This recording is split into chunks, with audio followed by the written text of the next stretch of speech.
అధ్యక్ష, ఈ గౌరవనీయమైన స్థానాన్ని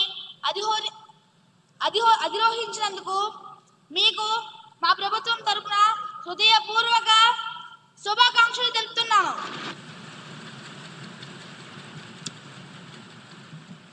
థ్యాంక్ యూ.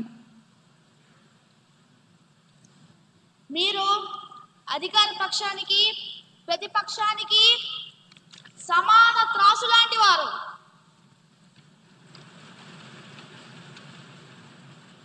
సభను హుందాగా నడపడంలో మీకు మా పూర్తి సహకారం ఉంటుంది.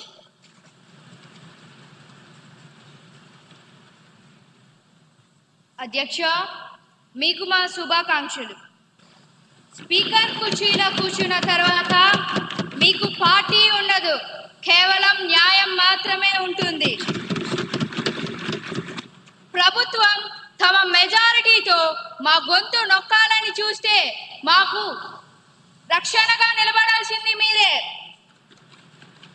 ప్రతిపక్షం గొంతుకును మీరు కాపాడుతారని ఆశిస్తున్నాం అధ్యక్ష. ధన్యవాదములు అధ్యక్ష.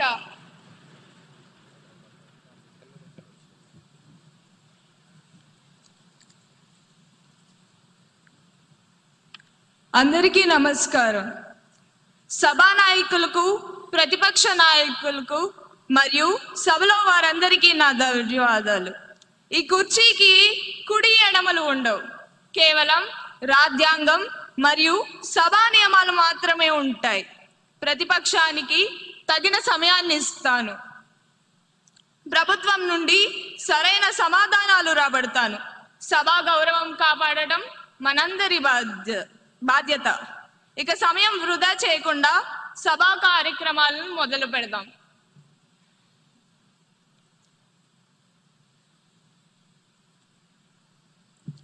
ఇప్పుడు క్వశ్చన్ అవర్ ప్రారంభం అవుతుంది.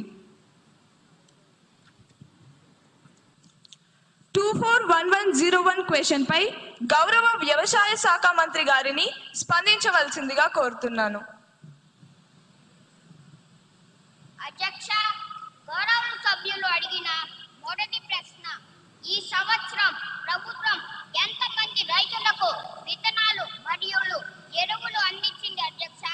దీనికి నా జవాబు అధ్యక్ష, 12 లక్షల మందికి.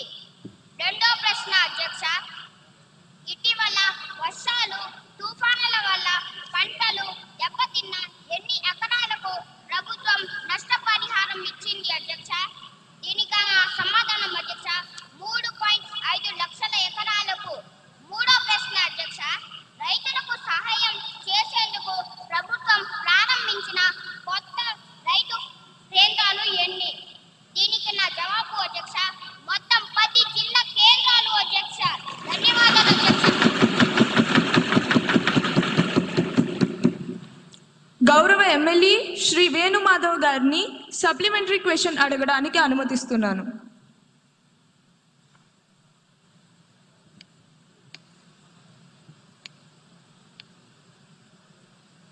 అధ్యక్ష, గౌరవనీయులైన మంత్రి గారు 12 లక్షల మంది రైతుల్ని ఆదుకోవడం హర్షించదగ్గ విషయం అధ్యక్ష. రైతులకు మేలు రకపు విత్తనాలు మరియు ఎరువులు సరఫరా చేసి మన ప్రభుత్వాన్ని రైతు పక్షపాత ప్రభుత్వంగా నిరూపించుకోవాలని మీ ద్వారా గౌరవనీయులైన వ్యవసాయ శాఖ మంత్రిని కోరుచున్నాను అధ్యక్ష.